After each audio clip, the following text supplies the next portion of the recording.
Okey, next adalah bagaimana kita nak tengok sama ada sekiranya situasi dia adalah situasi suami isteri nak bayar cukai pendapatan. Apakah taksiran cukai bersama dan taksiran cukai berasingan yang terlibat? Okey, kita lihat taksiran cukai bersama ini taksiran yang dikeluarkan oleh suami isteri. Pendapatan suami yang dijumlahkan dengan pendapatan isteri semasa pentaksiran. Kalau berasingan, dia bayar asing-asing. So, sekiranya dia bayar asing-asing, jumlah pendapatan tu adalah berasingan. Tafsiran cukai bersama boleh menyebabkan jumlah pelepasan menjadi berkurang. So, sekarang ini, hal ini kerana kebanyakan pelepasan mempunyai had tuntutan dia tanpa mengambil kira sama ada tafsiran cukai bersama atau berasingan. So, kena alert lah. Lepas ni, nanti kamu dah kahwin, kamu dah boleh tahu dah. Rupa-rupanya kita nak buat taksiran cukai, kita boleh buat sama ada bersama atau berasingan. So, hal ini boleh menyebabkan pembayaran cukai meningkat dengan banyak sekali. So, kita boleh buat perbandingan. Okey, sekarang ini kita lihat situasi Encik Rajan pula. Pada tahun 2020, Encik Rajan dan isterinya mendapat gaji tahunan sebanyak RM53,000 adalah Encik Rajan dan isteri dia adalah RM57,000. Mereka masing-masing telah mendermakan. Ingat, derma kita boleh dapat pengecualian cukai kan kepada badan kebajikan yang diluluskan oleh kerajaan pada tahun tersebut. Okey, berikut ialah pelepasan yang hendak dituntut. So, sekarang ini Encik Ajan secara individu dia punya untuk Encik Raja adalah sebanyak RM9,000. Isteri pun RM9,000. Gaya hidup had dia ada iaitu had dia setakat RM2,500. Encik Rajan membelanjakan RM2,500 sama dengan isteri lebih sikit RM2,700. Insyurans hayat RM7,000. Encik Rajan RM5,830. Isteri RM6,000. Insyurans perubatan RM3,000. Encik Rajan dia bayar insyurans perubatan secara tahunan jumlah dia RM2,650. Isteri RM2,570. Okey, macam mana dia dapat RM2,570, RM2,650 ni? Maksudnya, katakanlah setiap bulan isteri dia ada ambil insyurans perubatan. Dia bayar 100 bulan. So, kalau selama setahun, 1,200. Dia macam tu lah. Jadi, 2,570 ini kamu try bahagi dengan 12. So, kamu dapatlah tahu bayaran polisi insurans bulanan isteri Encik Rajan ni berapa ringgit dia bayar bulanan. Begitulah. So, ini untuk tahunan. Semua ni tahunan. Okey, so hitung jumlah cukai pendapatan Encik Rajan dan isteri dengan menggunakan cara taksiran cukai bersama dan cara taksiran cukai berasingan. Okey, kita lihat di sini Jadual merupakan jumlah pendapatan Encik Rajan dan isterinya bagi tafsiran cukai bersama dengan berasingan. Dia dah buat perbandingan. So, kalau dia nak buat cukai bersama, kita kena tambahlah jumlah pendapatan RM53,000 tambah RM57,000.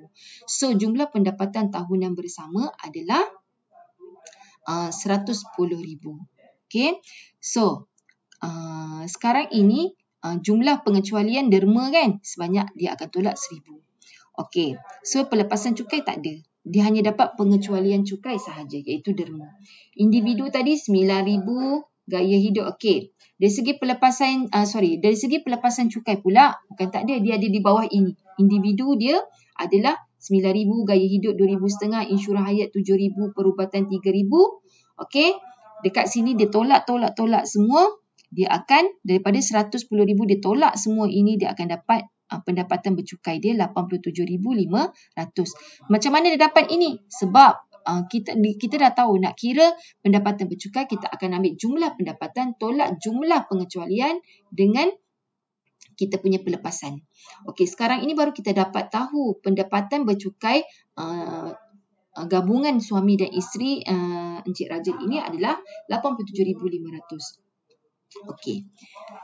Cukai dasar 4,600. So, sekarang ini cukai atas baki adalah ini kita akan tengok daripada jadual banjaran cukai itu. 87,000 itu berada dalam banjaran mana? So, kalau 87,000 itu kita tengok 87,000 itu kita akan tengok dalam jadual ini. Okey, mana jadual tu tadi? 87,000 berada di sini. Okey, 87,000 berada dalam banjaran 70,000 hingga 100,000. So, kita dah tahu 70,000 yang pertama, kita dah tahu cukai dasar dia adalah sebanyak 4,600. Yang confirm kena bayar. Jadi, yang selebihnya adalah sebanyak kadar 21%. Okey, so baru kita go through balik. Kita akan lihat di sini. Okey, 4,600 yang tadilah cukai dasar dia. So 47,000 tolak 70,000, kita akan dapat 17,500. Okey, 17,500 itu kita akan darab dengan 21%. Okey, kenapa dia tolak dengan 70,000? Okey, kita tengok di sini balik. Okey, kenapa tolak dengan 70,000? Sebab itu adalah untuk 70,000 pendapatan 70,000 pertama. Okey, kemudian kita lihat lagi di sini. Okey, dia akan tolak dengan 70,000, baki dia masih ada 17,500 tapi dikenakan sebanyak 21%. Dia darab dengan 21%, itu dia dapat 3,675. Rebate cukai dia tak ada kan, dia tak ada apa-apa sebarang rebate. Kemudian dia akan ambil lah 4,600 cukai dasar, tambah lagi baki kat atas cukai atas baki. So jumlah cukai yang dia perlu bayar adalah 8,275. Okey. Apa kata pula bila dia buat berasingan? Okey, kalau berasingan, okey, kita akan buat dulu. Asing-asing satu-satu kita akan senaraikan. Pendapatan cukai tahunan suami 53,000, isteri 57,000. So jumlah derma, seorang derma 500-500.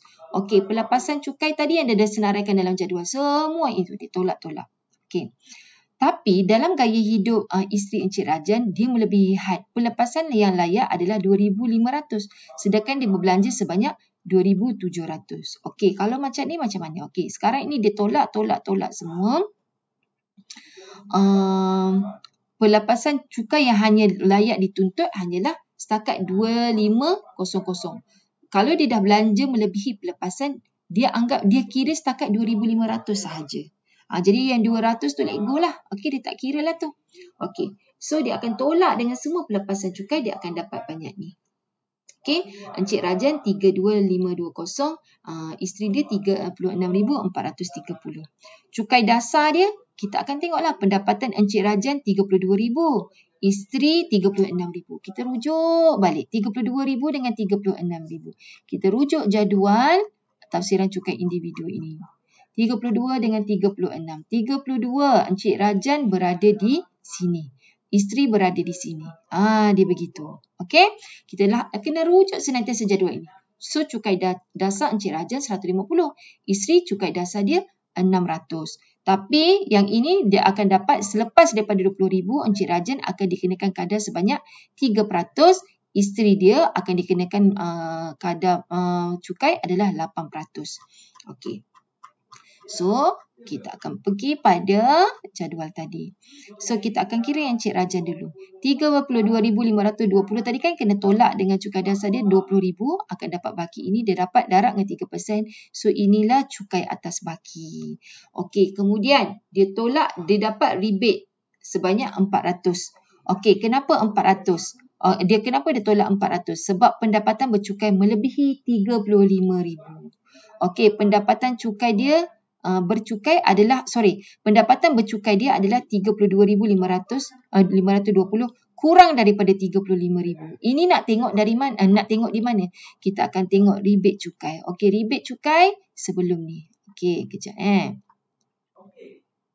Okey, rebate cukai. Dia ada dua situasi. Situasi A dengan situasi B. Rebate cukai sebanyak 400 akan diberikan kepada pembayar cukai sekiranya cukainya melebihi 35,400. Rebate cukai. Okey. So, ini dia akan bagi duit dekat kita 400. Okey.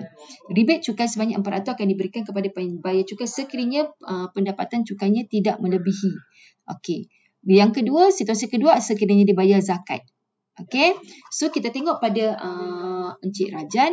Encik Rajan pula situasi dia kurang daripada 35,000. So, pendapatan bercukai dia kurang daripada 35,000, dia tolak 400, barulah dia dapat tahu berapa cukai yang dia perlu bayar. 150 tolak RM375.60, dia tolak lagi dapat rebate 400, so jumlah cukai dia perlu bayar adalah RM125.60. Okey, dalam kes isteri dia tadi, cukai dasar tadi 600 kan daripada jadual, dia tolak 36,000 dapat 1430. 1430 dia dapat kena dikenakan cas cukai 8%. So, cukai dia adalah RM114.40, tak ada rebate. Okey, sebab melebihi. Okey. So, sekarang ini dia ambil saja 600, tolak 114. Okey, dapatlah jumlah cukai yang kena bayar 714.40 sen. So kalau ditotalkan jumlah suami isteri kena bayar hanyalah 840. So anda boleh buat perbandingan sama ada untung buat cukai bersama atau berasingan. Okey? So of course lah lagi menguntungkan membayar cukai berasingan. Okey, untuk soalan B. Antara tafsiran cukai bersama dan cukai berasingan, yang manakah lebih sesuai? Jelaskan jawapan anda. Okey, tafsiran cukai berasingan lebih sesuai digunakan kerana jumlah pendapatan yang perlu dibayar jauh lebih rendah, iaitu hanya 840 berbanding dengan 8,275 melalui taksiran cukai bersama. Okey, so good luck. Anda dah boleh mula buat Padlet 3 itu. Bagi yang dah buat, tahniah. Okey, saya akan semak jawapan.